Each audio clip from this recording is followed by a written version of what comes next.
නිමන් හාව් අද අපි කතා කරන්න යන්නේ චීනයේ තවත් වැදගත් සංස්කෘතික උත්සවයක් වෙන මීඩ්-ඔටම් ෆෙස්ටිවල් එක ගැන. මේ උත්සවය සමරන්නේ චීන චන්ද්‍ර දූරදර්ශනයේ 8 වෙනි මාසයේ 15 වෙනි දින. ඉතින් මේ දවසට හඳ සම්පූර්ණයෙන්ම දිස්වන බව විශ්වාස කරනවා. මීඩ්-ඔටම් ෆෙස්ටිවල් එක moon cake festival, moon festival එමත් නැත්නම් සිංහලෙන් කියනවා නම් මධ්‍ය සරත් උත්සවය, චයිනීස් වලින් කියනවා නම් චොන්චියුජියේ කියන නම් වලින් හඳුන්වනු ලබනවා. අපි අද මේ කතා කරන මීඩ්-ඔටම් ෆෙස්ටිවල් එකට අවුරුදු 3000කට වඩා වැඩි ඉතිහාසයක් පවතිනවා. මේ උත්සවය සම්බන්ධ වඩාත් ජනප්‍රිය පුරාවෘත්තය වෙන්නේ චංග පිළිබඳව කතාව.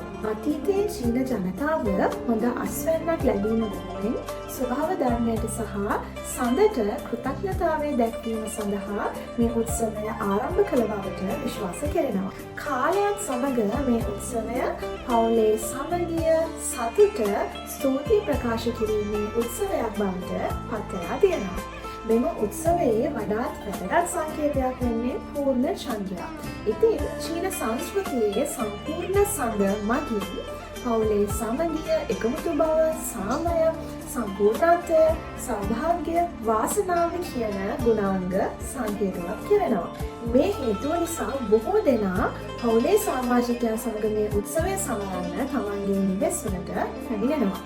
මේ මීඩ්-ඔටම් ෆෙස්ටිවල් එකේ සිරිත් විරිත් විදිහට අපිට ගන්න පුළුවන් මූන් කේක් ආහාරයට ගැනීම, සඳ බැලීම, පහන් කූඩු ප්‍රදර්ශනය, පවුලේ රාත්‍රී භෝජනය, පෑගි හෝමාරු කර ගැනීම.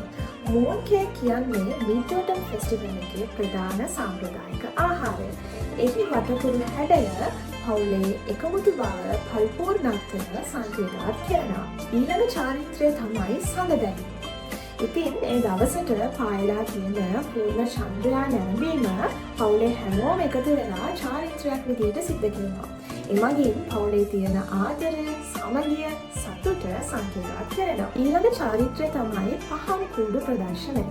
මේ දවසට බොහෝමයක් අය පහන් කූඩු නිර්මාණය කරලා ඒවා වීදිවල එල්ලලා පහන් කූඩු ප්‍රදර්ශන පවත්වනවා. ඒ වගේම වීදි අලංකාරය සිද්ධ කරනවා. ඊළඟ චාරිත්‍රය තමයි පවුලේ රාත්‍රී භෝජනය.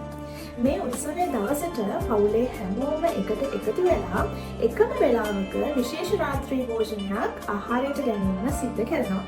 මේ මගින් පවුලක ඇති බැඳීම, ඒ බැඳීමේ ඇති ශක්තිය සංකේතවත් කරනවා. ඊළඟ චාරිත්‍රය තමයි පෑගි හෝමාරු කර ගැනීම. ඉතින් මීඩ්-ඔටම් ෆෙස්ටිවල් එක දවසට තමන්ගේ පවුලේ අයත් එක්ක, එහෙම නැත්නම් තමන්ගේ යාළු මිත්‍රාදීන් එක්ක, එහෙම නැත්නම් තමන්ගේ ව්‍යාපාරික සගයන් එක්ක, ගුරුවරුන් එක්ක විවිධ කෑගි හෝමාරු කර ගැනීම චාරිත්‍රයක් විදිහට සිද්ධ කරනවා.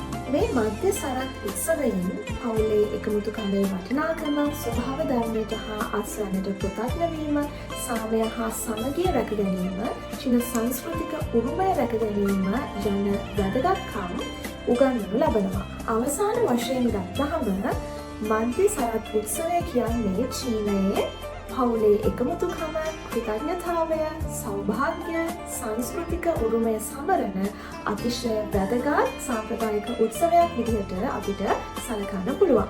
පිරුණු සඳ, ඒ වගේම රසවත් මූන් කේක්, වර්ණවත් පහන් කූඩු සහ චංගගේ පුරාවෘත්ත කතාව මේ උත්සවය ලෝකපුරා ජනප්‍රිය හා සුවිශේෂී උත්සවයක් බවට පත් කිරීමට සමත් වෙලා තියෙනවා. ඉතින් මේ වගේ තවත් වැදගත් කරුණු කිහිපයක් එක්කම අපි ඊළඟ සතියේ ආයෙත් හමු වෙමු. Stay tuned!